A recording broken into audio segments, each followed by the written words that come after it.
Ares é o deus da guerra. Ainda assim, dentro da mitologia grega, ele jamais foi celebrado como símbolo de grandeza ou virtude. Seu nome está associado ao sangue, ao clamor do combate, ao tumulto e à destruição, mas raramente à glória duradoura. Para os gregos antigos, isso não era uma contradição. Era um aviso.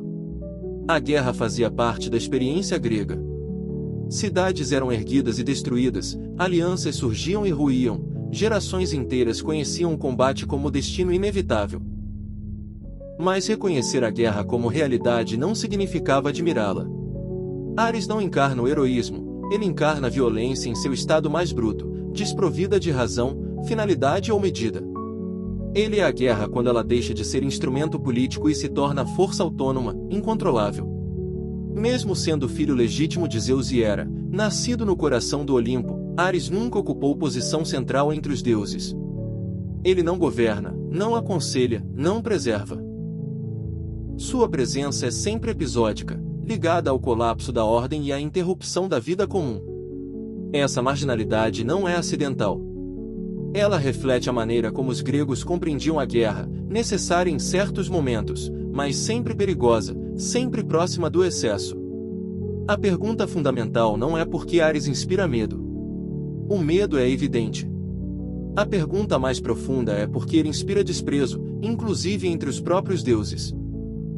Na Teogonia de Hesíodo, Ares surge de maneira surpreendentemente discreta. Ele é apresentado como filho de Zeus e Hera, mas não recebe qualquer atributo que o associe à fundação do cosmos ou à manutenção da ordem. Outros deuses, mesmo violentos, possuem funções estruturais. Zeus governa, Poseidon controla as águas, Deméter sustenta a fertilidade da terra. Ares, não. Sua esfera é restrita ao instante do combate, ao choque entre corpos armados, ao grito que antecede a morte. Essa ausência de função organizadora é significativa. Ares não inaugura eras, não estabelece leis, não garante continuidade. Ele aparece quando algo já falhou. Onde Ares atua, a ordem já foi rompida. Ele não é causa primeira, é consequência extrema. Hesíodo, ao não atribuir a Ares um domínio civilizador, revela uma percepção clara: a guerra não constrói o mundo, apenas o interrompe. Essa visão contrasta com leituras modernas que tendem a associar a guerra à fundação de nações e identidades. Para os gregos, a fundação pertence a outros deuses. Ares entra em cena quando a fundação entra em colapso. É na Ilíada, de Homero, que o caráter de Ares se manifesta com maior clareza. O poema inteiro é atravessado pela guerra, mas nem por isso a guerra é exaltada. Pelo contrário, a Ilíada insiste em mostrar seu custo humano, sua repetição exaustiva, sua incapacidade de gerar verdadeiro sentido. Ares, dentro desse cenário, surge como a personificação daquilo que há de mais perturbador no conflito. Ares não luta por justiça nem por fidelidade a pactos. Ele muda de lado, reage a ofensas pessoais, age por impulso. Sua atuação não obedece à estratégia nem à prudência. Quando entra no campo de batalha, ele não distingue heróis de soldados comuns, nem culpados de inocentes. Sua presença intensifica a carnificina e dissolve qualquer fronteira moral. Homero constrói, assim, uma distinção fundamental entre a guerra enquanto realidade política e a guerra enquanto fúria descontrolada. A primeira pode ser necessária, a segunda é sempre destrutiva. Ares representa essa segunda forma, aquela que escapa a qualquer racionalidade. O episódio em que Ares é ferido pelo mortal Diomedes é um dos momentos mais reveladores da Ilíada. Com o auxílio de Atena, Diomedes consegue atingir o deus da guerra, que reage com um grito desmedido e abandona o combate. Ares sobe ao Olimpo para se queixar a Zeus, esperando reconhecimento ou compaixão. A resposta de Zeus é devastadora. Em vez de consolar o filho, ele o repreende duramente. Chama Ares de odioso, acusa-o de amar apenas a discórdia e a violência, e afirma que, se não fosse seu filho, já teria sido lançado ao Tártaro. Essa reprimenda é rara no universo olímpico. Zeus dificilmente fala assim com outros deuses. Aqui, o desprezo por Ares não é humano, mas divino.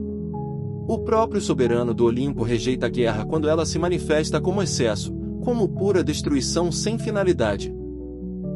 A autoridade suprema do cosmos condena a violência descontrolada, mesmo quando ela vem de um deus. Essa oposição se torna ainda mais clara quando comparamos Ares e Atena.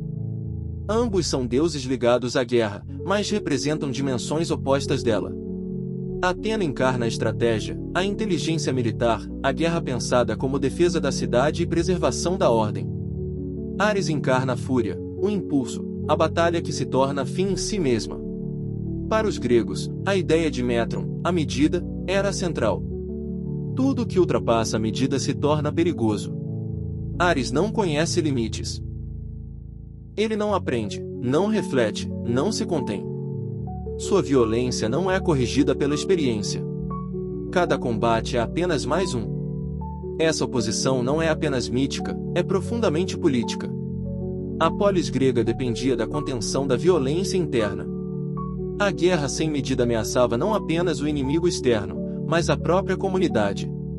Ares simboliza essa ameaça constante. O relacionamento entre Ares e Afrodite, narrado na Odisseia, reforça essa crítica de forma simbólica. Guerra e desejo se unem, mas o resultado não é equilíbrio nem harmonia. Quando os dois são flagrados em adultério e expostos diante dos outros deuses, a reação não é indignação moral, mas riso. Os deuses riem de Ares. Esse riso é um julgamento. Ele revela que a guerra, quando associada ao impulso e ao prazer imediato, perde qualquer dignidade simbólica. Ares não impõe respeito, ele se torna ridículo. A violência impulsiva não merece reverência. Homero não trata essa cena como simples anedota. Ela reforça a ideia de que a guerra sem contenção não é apenas destrutiva, mas também vergonhosa. Os hinos homéricos confirmam essa posição ambígua. Ares raramente é celebrado. Quando é invocado, não se pede sua presença, mas sua retirada. Súplica-se que ele cesse a fúria, que abandone o campo de batalha, que permita o retorno da ordem. Isso revela algo fundamental: a guerra precisava ser limitada, ritualizada, controlada. Ares representa exatamente aquilo que escapa a esses limites. Por isso, seu culto é cauteloso e discreto. Ele não é um deus de louvor entusiasmado, mas de apaziguamento. A guerra, para os gregos, não podia ser santificada. Precisava ser mantida à distância, mesmo quando necessária. Leituras acadêmicas modernas ajudam a esclarecer essa lógica sem recorrer a moralizações anacrônicas. Walter Burkert descreve Ares como a personificação da experiência traumática da guerra, não de sua idealização heroica. A violência, quando vista de perto, não enobrece, ela desumaniza. Jean-Pierre Vernant destaca que o pensamento grego desconfiava profundamente de tudo aquilo que escapava ao controle racional. Ares encarna essa desconfiança. Ele é a força que rompe a medida, que ameaça dissolver a ordem social. Karl Kerene observa que Ares é um deus sem função civilizatória. Ele não protege lares, não funda cidades, não garante continuidade. Onde Ares passa, nada permanece. Ele não constrói memória, ele apaga. Mesmo no culto, Ares ocupa um lugar incômodo. Ele é invocado antes das batalhas, mas raramente celebrado depois. As vitórias pertencem à cidade, aos generais, à estratégia. As derrotas, à guerra, e, simbolicamente, a Ares. Ele funciona como um receptáculo do horror, um depósito simbólico da destruição que ninguém deseja assumir como valor. Ares permite que a guerra exista, mas impede que ela seja glorificada. Essa função negativa é essencial. Sem Ares, a guerra não teria rosto. Com Ares, ela nunca pode ser confundida com justiça ou virtude. Por isso Ares era desprezado. Não por fraqueza, mas por coerência. Ele revela aquilo que os gregos sabiam muito bem: a guerra não é bela, não é justa por si só, não enobrece automaticamente. Ares não promete glória. Ele mostra o custo. Ele não oferece sentido, ele expõe o vazio deixado pela violência. Em um mundo que valorizava a ordem, a medida e a continuidade, o deus da guerra precisava permanecer à margem. Talvez seja por isso que, no Olimpo, Ares nunca foi rei. Porque os gregos compreendiam algo que muitas vezes esquecemos: o poder guiado apenas pela força não governa. Ele destrói.